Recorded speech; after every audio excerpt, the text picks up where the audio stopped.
오늘 우리에게 주시는 하나님 말씀 함께 보겠습니다. 데살로니가 후서 2장 1절과 2절입니다. 데살로니가 후서 2장 1절 2절. 우리 한 목소리로 함께 말씀 읽고 하나님 앞에 영광 올려드리길 원합니다. 다 같이 시작. 형제들아, 우리가 너희에게 구하는 것은 우리 주 예수 그리스도의 강림하심과 우리가 그 앞에 모임에 관하여 혹 영으로나 혹 말로나 혹 우리에게서 받았다는 편지로나 주의 날이 이르렀다 동심하거나 두려워하거나 하지 아니할 그것이라. 아멘. 잘 지내셨습니까?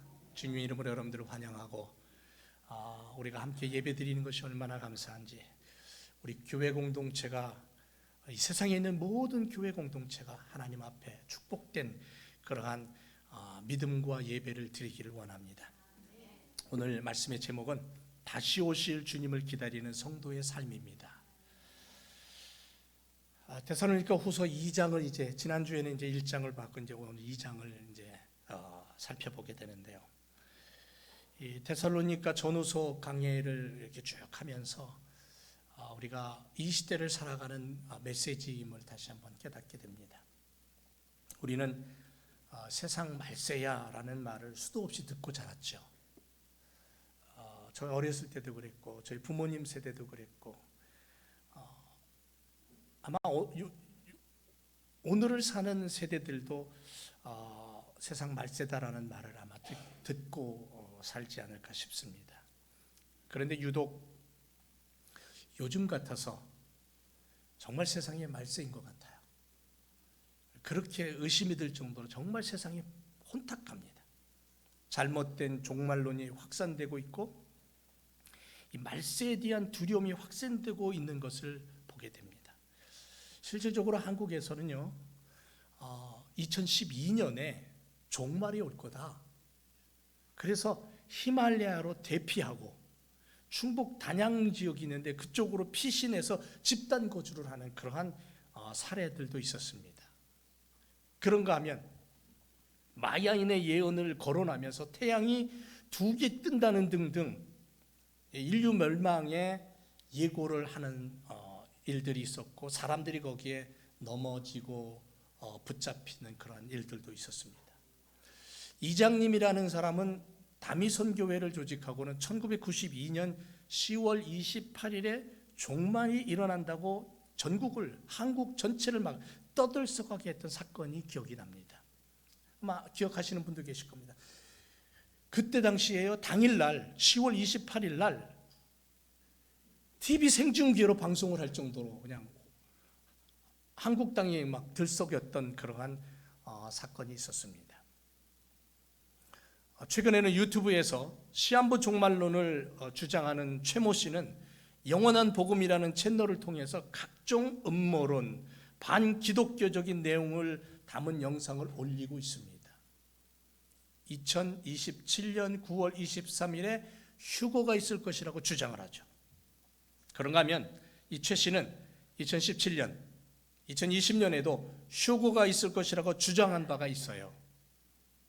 그래서 일부 추종자들은 2017년에 필리핀에 가서 휴거를 기다리겠다라는, 그래서 많은 사람들이 거기 가서 휴거를 기다리는 그러한 엉뚱한 사건도 있었습니다. 제가 지난번에도 이런 말씀 드렸죠. 케냐에서 올해 2023년 5월 달에 예수를 굶어 죽어라, 이런 사이비 종교 지도자의 그 강요에 정말 굶어서 아사한 죽은 숫자가 400명이 넘는다고 합니다. 실종 신고가 접수된 인원만 해도 600명이 넘는다라는 그런 뉴스를 우리가 접하게 됩니다. 제자들은 예수님께 나와서 묻습니다. 마태복음 24장 3절에서 예수님, 감람산 위에 예수님이 앉았을 때 제자들이 종영이 와서 예수님, 우리에게 좀 가르쳐 주세요. 어느 때에 이런 일이 있겠사오며 또 주의 임하심과 세상 끝에는 무슨 징조가 있겠습니까? 그때 예수님은 마태복음 24장에서 이렇게 말씀합니다. 미혹의 영이 나타날 거다. 난리와 난리 소문을 들을 것이다. 민족이 민족을, 나라가 나라를 대적해서 싸울 것이다. 처처에 기근과 지진이 있을 것이다. 하지만 이 모든 것이 재난의 시작이다. 끝은 아니다라는 거죠. 그렇게 경고의 말씀을 하셨어요. 이 말씀 가만히 읽으면 마태복음 24장에 읽어보세요 한번. 오늘 우리들의 시대하고 너무도 비슷해요. 흘러가는 게. 인류 역사를 보면 예수님께서 경고하신 사건들은 항상 있었어요. 크고 작게. 하지만 21세기 들어서서 더욱 이러한 경고의 메시지가 심각하게 우리에게 다가오는 것을 느끼며 우리가 지금도 살아가고 있습니다. 선교 현장을 한번 볼까요? 21세기 들어서서 선교 현장은 더 많은 핍박이 있었어요. 지금 정말 엄청난 핍박이 20세기보다 더 많은 핍박이 있어요. 더 많은 순교의 피가 흐르고 있어요. 보이지 않는 바이러스 때문에 세계가 심한 몸살을 앓았잖아요. 그런데 그 바이러스 아직도 안 끝났어요. 지구온난화? 수없이 듣는 단어죠. 근데 이제는 지구온난화라는 단어는 이제 사라질 겁니다. 그럼 어떻게 바뀌느냐? 지구 열대화로 바뀔 겁니다. 그런가 하면 신앙적으로는 하나님의 생명의 말씀이 그 힘을 무언가에게 빼앗긴 듯 영성을 잃어가고 있음을 느끼게 됩니다. 이런 혼탁함을 틈타서 끊임없이 일어나는 종말론자들의 모습과 사람들을 선동해서 잘못된 길로 끌고 가는 모습을 보게 된다는 거죠. 사도 바울은 데살로니가인의 교회를 향하여서 데살로니가 후서 2장을 시작하면서 이러한 잘못된 종말의 모습을 바로잡고 그래서 올바른 신앙을 살아가게 하기 위해서 입을 열어서 말하고 있는 거예요. 이 말씀은 지금 우리에게 심각한 경고의 메시지입니다. 그렇다면 사도 바울이 데살로니가인의 교회를 향하여 말하는 주님의 날에 대한 징조는 어떤 현상들일까? 바울은 두 가지로 얘기를 합니다. 첫째는 믿음에서 떨어져 나가는 일들을 너희는 보게 될 거다. 그래서 3절에서 이렇게 말합니다. 먼저 배도하는 일이 있을 거야. 배도하는 일. 교회를 떠나고 예배를 떠나는 모습을 말하는 거예요. 신앙의 개혁, 종교개혁이 일어난 지 올해로 506년이에요. 마틴 루터에서 신앙 종교개혁이 일어난 지 506년이 됐습니다. 그런데 오늘날 여전히 교회는 심각한 배도의 길을 걷고 있음을 느끼게 됩니다. 배도라는 뜻이 무슨 뜻이에요? 하나님을 대적하고 배반하는 반란이에요. 하나님을 대적하고 배반하는 반란. 자유주의 신학을 용납하면서 신학교 안에 성경과 위배되는 교수를 세우고 하나님의 신적 권위를 부정하고 예수 그리스도의 성육신과 신성, 예수님의 기적과 대속의 죽으심, 부활, 재림 부정합니다. 종교 통합을 외치면서 동성애를 환영하고 모든 종교에 구원이 있다고 인정해버립니다. 사람들을 포용한다는 이유로 교회가 넓어졌지만 그러나 성경을 정면으로 도전하고 뒤집어버리는 일들을 자랑스럽게 행하고 있습니다. 사랑하는 지역교회 성도 여러분, 세상이 원하고 바라는 교회는 어떤 모습일까요? 세상이 원하는 교회는 진정 어떤 모습일까요? 세상 사람들이 바라는 교회는 성경적이어야 된다는 거죠. 그들은 성경의 말씀을 믿지 않지만 교회 다니는 사람은 적어도 성경의 사람이 되어야 된다고 그렇게 생각한다는 거예요. 성경의 삶을 사는 사람들을 보기를 원한다는 거죠. 하지만 세상을 외면하고 돈키호테식의 성경의 전진 결국 세상을 품지 못하고 그래서 결국은 외면당하고 분리되는 모습을 만들어내는 것이 오늘날 우리들의 모습이 아닌가라는 생각을 우리 스스로가 한번 점검해 봐야 됩니다. 주님은 세상을 섬겨 세상을 구원하기 위해 이 땅에 오신 구세주입니다. 메시아입니다. 그래서 주님은 죽어야 산다는 진리를 몸소 보여주신 분이에요. 그래서 먼저 죽으셨어요. 먼저 피 흘리셨어요. 먼저 매를 만지셨어요. 주님의 길을 온전히 걷지 못하면 사람들은 교회를 등지고 젊은이들은 교회를 떠날 것입니다. 주님의 마음을 나누지 못하면 하나님의 나라 확장은 더디게 진행될 뿐입니다. 이러한 모습을 보면서 많은 사람들이 교회와 주님을 떠나고 배도의 길을 선택하는 거예요. 그런 시대가 펼쳐지고 있는 거예요. 이런 걸 볼 때마다 우리는 뭘 깨달아야 되냐면 주님의 임재가, 주님의 재림이, 하나님의 마지막 시간의 마침표가, 그 정점이 더욱더 다가왔다는 것을 느끼며 깨어 있어야 된다는 거죠. 그러므로 사랑하는 성도 여러분, 세상이 무슨 말을 하더라도 미혹되거나 속아 넘어가지 마시기를 주님의 이름으로 부탁을 드립니다. 주님의 날은 다음과 같은 두 현상이 일어나기까지는 오지 않을 거야. 그게 먼저 하나님을 배역하는 시대가 오고 하나님을 배반하는 시대가 먼저 도래할 거야. 그때를 분별하고 그때를 깨어 기다리는 믿음의 길을 온전히 걸어가라. 바울이 오늘 우리들에게 그렇게 외치고 있는 거예요. 깨어있지 않으면 그 시대를 분별을 못해요. 또 하나 사도 바울이 데살로니가 있는 교회를 향해서 마지막 주님의 날의 징조에 대해서 뭐라고 얘기하냐면 불법의 사람, 멸망의 아들들이 나타날 거다라고 그렇게 얘기해요. 3절에서 바울은 불법의 사람 곧 멸망의 아들들이 나타나기 전에는 이르지 아니할 거다. 주님 오시지 않는다라는 거죠. 그러면 불법의 사람, 멸망의 아들이 무슨 뜻이냐? 죄의 사람을 얘기하는 거예요. 부도덕한 인물, 죄와 불법을 가득 품고 그것을 자랑하듯이 자행하는 인생들, 대적하는 자, 하나님과 복음을 대적하고 십자가의 진리를 왜곡시키는 자들, 적그리스도를 얘기하는 거예요. 성경이.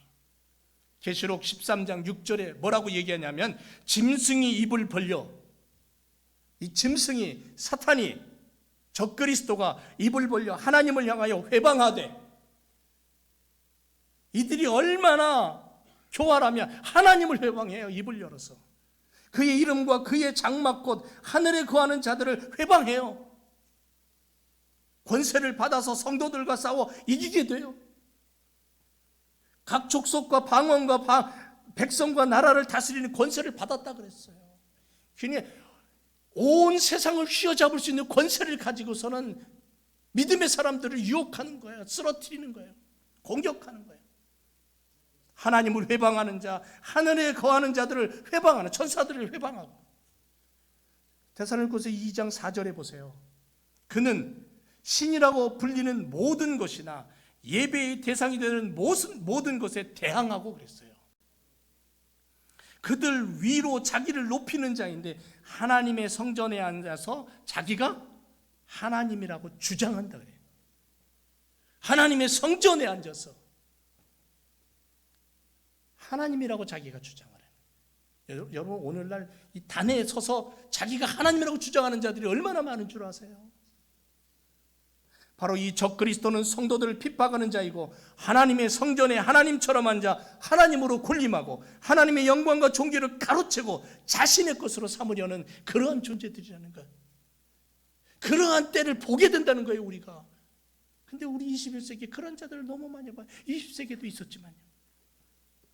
이러한 일들이 나타나기 전까지 하나님의 심판은 그때를 기다릴 것이고, 왜 기다리냐면 한 영혼이라도 더 건지기 위해서, 한 영혼이라도 더 하나님의 나라 백성 삼기 위해서. 그래서 하나님은 지구촌 구석구석에 각 나라와 언어권에 당신의 일꾼들을 보내서 십자가로 건지는 일을 지금도 계속하고 계시다는 거예요. 그게 하나님의 일이 지금도 멈추지 않고 계속돼요.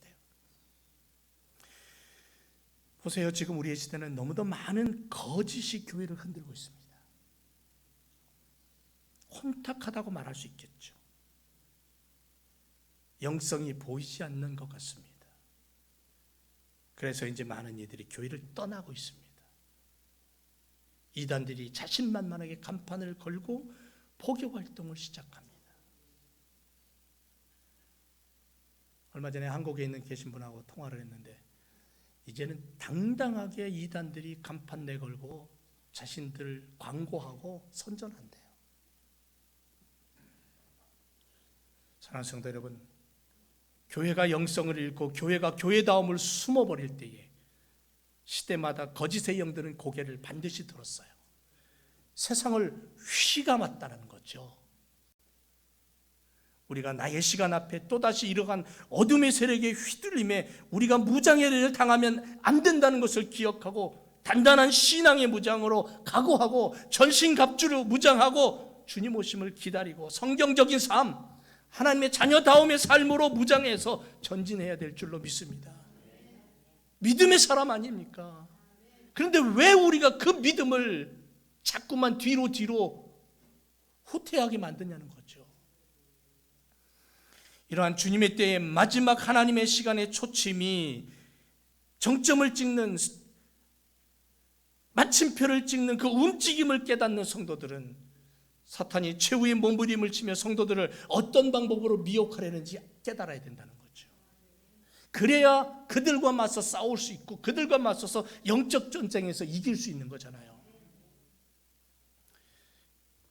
그들이 성도들, 교회를 미혹하는 방법은 첫째는 영으로 미혹한대요. 사탄의 세력이 성도를 미혹하는 첫 번째 방법은 성도들이 가장 예민하게 반응하는 영적인 문제를 이용한대요. 그래서 사도 바울은 2절에서 영으로 이렇게 얘기해요. 영으로 영을 통하여 성령을 빙자하거나 거짓된 영을 통하여 거짓 교훈을 유포하고 속이는 것을 말하는 거죠. 영을 통하여 속이려면 그만큼 영에 대해 많이 알아야 하는데 바울 당시에는 영적으로 많은 지식과 신비한 표적을 행하는 능력을 지닌 이단의 세력들이 많았다는 거죠. 그런데 이상하게 이단의 세력들이 기적을 행해요. 능력도 보여줘요. 그러니까 혹하는 거예요. 심지어는 학박사 가진 분들도 다 거기에 혹해서 넘어가요. 세상의 지식? 아니요. 그것 가지고 못 이겨요. 영은 영으로 이겨야 되는 거죠. 오늘날 그리스도의 재림에 대해 잘못된 사상을 유포하고 성도들의 마음을 불안하게 하고 물질을 탈취하는 적그리스도의 대부분은 영적인 문제를 건드려서 자기 편 만드는 거죠. 성령의 이름을 빙자하고 성령의 계시를 받았다고 하고 재림의 날을 때를 아는 것처럼 예언하고 신비한 표적을 행함으로 세상 사람들을 미혹하고 성도들을 유혹하고. 하지만 사랑하는 성도 여러분, 결코 미혹되지 마시기 바랍니다. 우리는 항상 영적으로 깨어서 올바른 성경의 사람으로 살아야 될 줄로 믿습니다. 영을 다 믿지 말라 그랬어요, 성경이. 사도 요한이 요한 1서 4장 1절에 진정으로 사랑하는 형제들이여, 어떤 사람이 하나님의 말씀을 전합니다라고 하더라도 전적으로 믿지 마십시오. 먼저 그것이 참으로 하나님께서 하신 말씀인가를 시험하여 보십시오. 많은 거짓 예언자들이 사방에 나타나고 있기 때문에 그렇습니다. 그렇게 경고의 메시지를 보내고 있어요. 지금 이 시대에 그렇습니다. 성경 말씀에 비추어 어긋남이 없어야 되겠죠. 십자가의 진리를 벗어나지 말아야 되겠죠. 성도들은 마지막 시대를 살아가면서 깨어있는 영성의 사람으로 분별력을 가지고 살아가야 된다는 거예요. 그래서 우리에겐 말씀이 필요하고 그래서 우리에겐 영성이 필요한 거예요. 영으로 미혹하니까 영으로 우리가 그것을 이겨내야 되겠죠. 두 번째로 데살로니가 교회를 향해서 뭐라고 얘기했냐면 말로 미혹한다 그랬어요. 말로. 2절에서 혹 말로나 혹 영으로나 혹 말로나. 사탄의 세력이 성도들을 미혹하는 두 번째 방법은 말입니다. 말을 통해서 미혹을 합니다. 얼마나 말을 잘하는지 몰라요.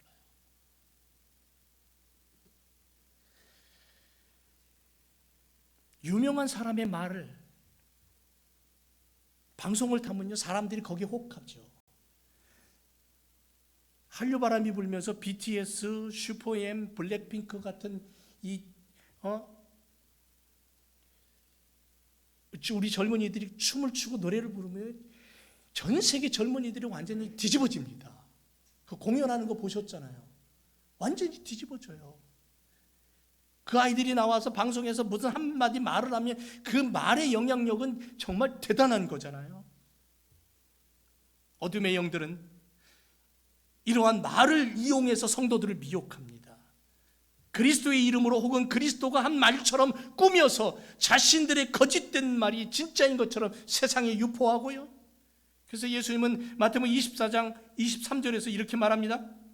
그때 누가 너희에게 그리스도가 여기 있다 저기 있다 해도 믿지 말어.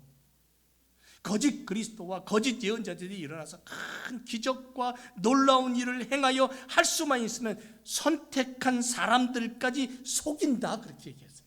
예수님이 경고하신 거예요. 그래서 성도들은 그리스도의 이름을 빙자해서 말하는 모든 것들을 무조건 믿고 무조건 아멘하면 안 된다는 거죠.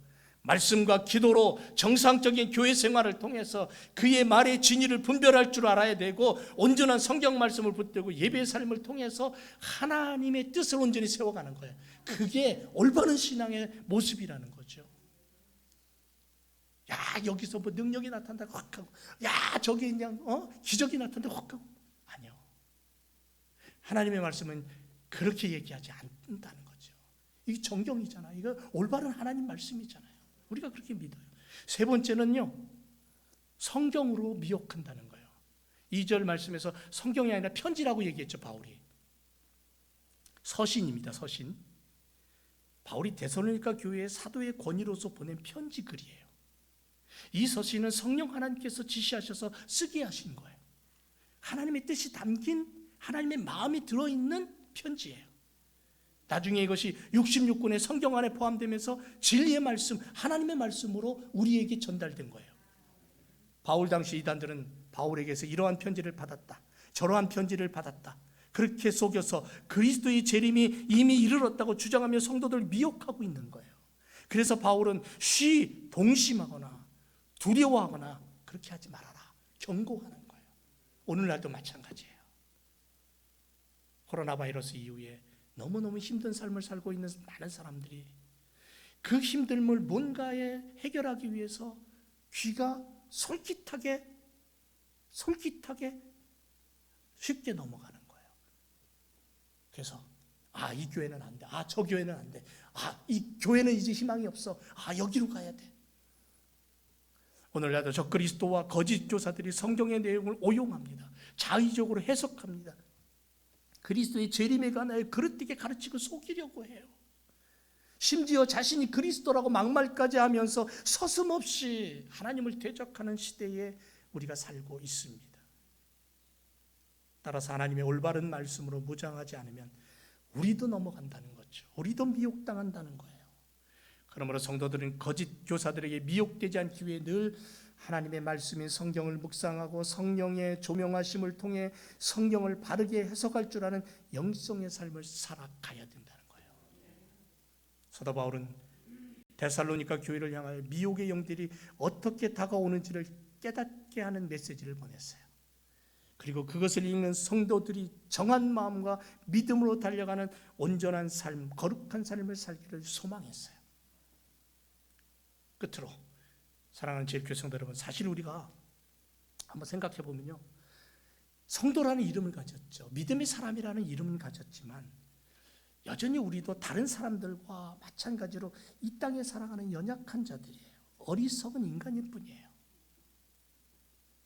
그러기에 그리스도의 재림에 관해 교묘한 영과 말과 잘못된 말씀 해석으로 미혹하는 거짓되고 악한 세력 앞에서 우리는 쉽게 우리의 마음이 동요될 수 있고요, 넘어갈 수 있고요, 미혹될 수 있다는 것을 늘 기억해야 됩니다.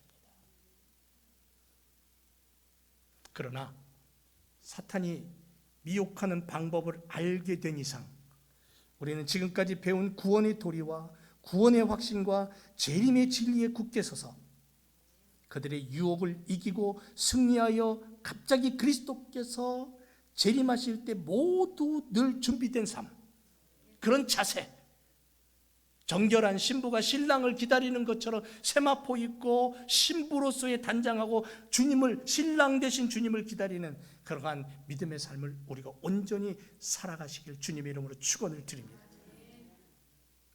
예수 그리스도의 재림 때 우리는 그 앞에 모이게 될 거예요. 마태복음 24장에 보면 예수님께서 말씀하십니다. 그때의 인자의 징조가 하늘에서 보이겠고 그때의 땅의 모든 족속들이 통곡하며 그들이 인자가 구름을 타고 능력과 큰 영광으로 오는 것을 보게 될 거다. 저가 큰 나팔 소리와 함께 천사들을 보내리니 저희가 그 택하신 자들을 하늘 이 끝에서 저 끝까지 사방에서 모은다 그랬어요. 신랑 되신 주님을 맞이하는 그 시간까지 우리는 성경 말씀을 지키며 복음의 일꾼으로 살아야 될 줄로 믿습니다. 그렇다면 그날까지 복음의 일꾼으로 산다는 것은 어떤 모습인가요? 그것은 13절에 보니까 구원받았다라는 확신을 가지고 사는 거예요. 여러분 구원받으셨습니까? 그렇다면 다시 한번 묻습니다. 내가 오늘 저녁에 죽어 내일 아침에 내가 눈을 떴는데 천국이다. 나는 천국에 들어갈 수 있는 믿음의 확신을 가지고 살아갑니까? 구원이에요. 구원의 확신이야. 예수 그리스도의 십자가 안에서 사랑과 자비와 긍휼하심으로 택함을 입었다라는 분명한 사실을 고백하며 사는 거예요. 구원이 없는 세상, 새 생명의 축복이 없는 세상의 모습은 빌립보서 3장 19절에 뭐라고 얘기하냐면 저희의 마침은 멸망이고 저희의 신은 배요, 그 영광은 저희의 부끄러움이 있고 땅의 일을 생각하는 자라고 그랬습니다. 그러나 구원받은 우리를 향하여서는 20절에 이렇게 얘기합니다. 오직 우리의 시민권은 어디에 있다? 하늘에 있다 그랬어요. 하늘에 있다. 거기로서 구원하는 자 곧 주 예수 그리스도를 기다린다. 그가 만물을 자기에게 복종케 하실 수 있는 자의 역사로 우리의 낮은 몸을 자기의 영광의 몸의 형체와 같게 변케 하셨다. 낮은 몸을 영광의 자리로 올려놓으신 주님이 계시다. 그래서 구원의 확신을 가지고 살아야 돼요. 구원 받으셨습니까? 내가 오늘 죽어도 나는 천국에서 눈을 뜰 믿음의 확신을 가지고 살아가신 줄로 믿습니다. 또 하나는요, 지키라 그랬어요. 바울이 뭐라고 얘기했냐면 지켜라, 지켜라, 지켜라. 말로나 편지나 전해진 복음의 말씀과 하나님의 윤리와 도덕을 지키는 자로 살아가라. 성경 말씀을 지키라는 거예요. 지키라는 거예요. 지킨다는 건 뭐냐면요, 저기 써 있는 것처럼 성경이 움직이는 삶을 살라는 거예요. 글씨예요, 종이에요. 그런데 이 말씀이 내 안에 들어와서 나를 움직이며 살아 움직이는 레마, 성경 말씀, 하나님의 말씀이 되는 거예요. 그래서 성경이 움직이는 삶을 살아가라고 성경이 얘기하는 거예요. 마지막으로 바울은 이렇게 얘기합니다. 카논과 같은 믿음의 도전을 이어가라. 카논이 뭡니까? 자라는 뜻이죠. 룰러, 자를 얘기하는 거예요. 자, 측량 막대기를 얘기하는 거예요. 이건 변하지 않습니다. 시대가 아무리 변해도 이건 변하지 않습니다. 여러분, 우리의 인생은 요동치는 바닷물결 같아요.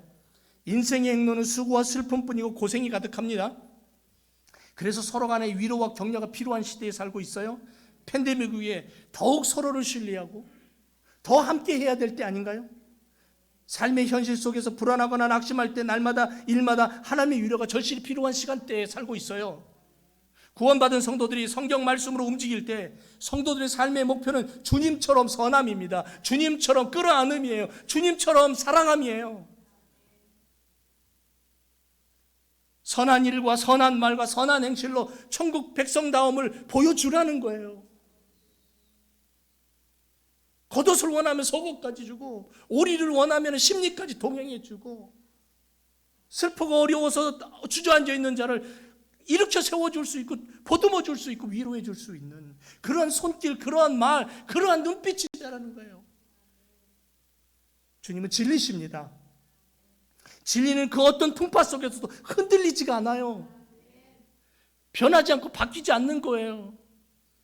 어제나 오늘이나 영원토록 동일하신 주님의 그 삶을 우리가 살아가야 된다는 거죠. 사랑하는 성도 여러분, 말세지 말에 나타날 사탄의 공격과 배도와 속임과 그러한 거짓된 적그리스도의 모습 앞에 복음의 사람들은 흔들리지 않아야 될 줄로 믿습니다. 절대로 흔들리지 마세요. 세상이 뒤집어져도 흔들리지 마세요. 한국의 저 백두산이 터져서 온 땅이 불덩어리고 지진이 난다 할지라도 흔들리지 마세요. 하나님의 말씀은 거룩하십니다. 반드시 이루어지고 그 약속은 성취될 줄 믿습니다. 끝까지 진리의 말씀을 붙잡고 승리의 인생을 살며 믿음은 결코 패하지 않고 승리를 노래하는 인생을 허락하셨다라는 분명한 고백으로 살아가는 구원의 백성, 하나님의 나라 백성으로 오늘도 걸음을 옮기는 인생이 되시기를 주님의 이름으로 축원을 드립니다. 기도하겠습니다.